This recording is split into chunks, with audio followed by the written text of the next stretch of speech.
This is the third book in a series called The Horror Story Volumes. So this is Horror Story Volume 3, titled Footprints in the Snow. It was written by G.M.Hague and narrated by the author, myself, G.M.Hague. While I call these horror story volumes a series, they're all standalone books, and you don't have to read them in chronological or numerical order. I'm an Australian author, and my novels, unless it's otherwise really obvious, are by default set in Australia and populated by Australian characters. I'll also point out that I'm fortunate to live in the southwest countryside of Western Australia, along with my beautiful wife Lisa, 3 Great Danes, 2 donkeys, and a tremendous amount of wildlife that has absolutely no regard for anyone trying to record an audiobook in my studio. Despite my best efforts to avoid it, you may still occasionally hear very faint bird noises in the background. I've tried recording at night, but then you just get the frogs. These noises are almost inaudible and don't impact on the quality of the recording, but using some listening devices, you may just hear 1 or 2. Author's Introduction to Footprints in the Snow.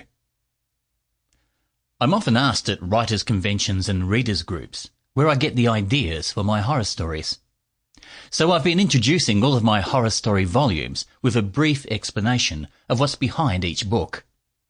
For this story, you can strap yourself in for a long, cold and frightening tale. It's based on a common theme I use, rather than a single story idea as such. I've always been bugged that in a lot of horror books and films, the victims never simply leave at the first sign of trouble. Like in the Amityville Horror, why didn't everyone just pack their bags and run the moment any blood started trickling down the walls? Okay, so maybe the guy in the ice hockey mask will be waiting behind the door. But generally, it's annoying how people are portrayed to be so conveniently stupid that they stick around to be terrified, killed, or tortured after having plenty of opportunity, not to mention incentive, to flee for their lives. So I've always tried to put characters into a situation where they can't leave, even if they wanted to. For Footprints in the Snow, I wanted to use weather, extreme weather. Impassable ice and freezing temperatures were going to imprison my characters just as effectively as any locked door or barred window.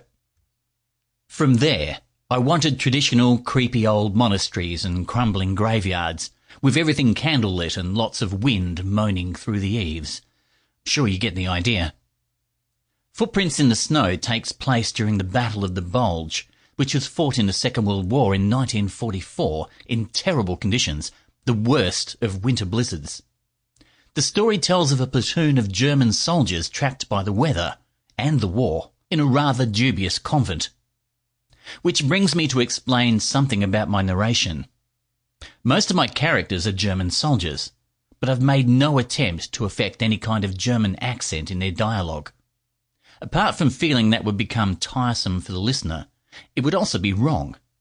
Someone of German nationality might have an accent if they're speaking English, but my characters are speaking their native German, and my narration is really a translation, not someone using a second language. However, I still included some German terms, and I apologise for any mispronunciations. In a classic horror story like Footprints in the Snow, you might say the ghosts are where you'd expect them. That doesn't mean they don't deserve any less respect. Ghosts don't care about guns and bullets or sharp knives. They aren't moved to pity for the living because of any war outside the walls. If anything, ghosts and wicked spirits tend to feed off our misfortune.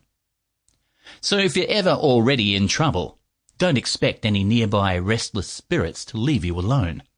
More likely, they'll move closer and stand right next to you. Maybe even whisper something unpleasant in your ear. I suggest that you don't listen. Chapter 1.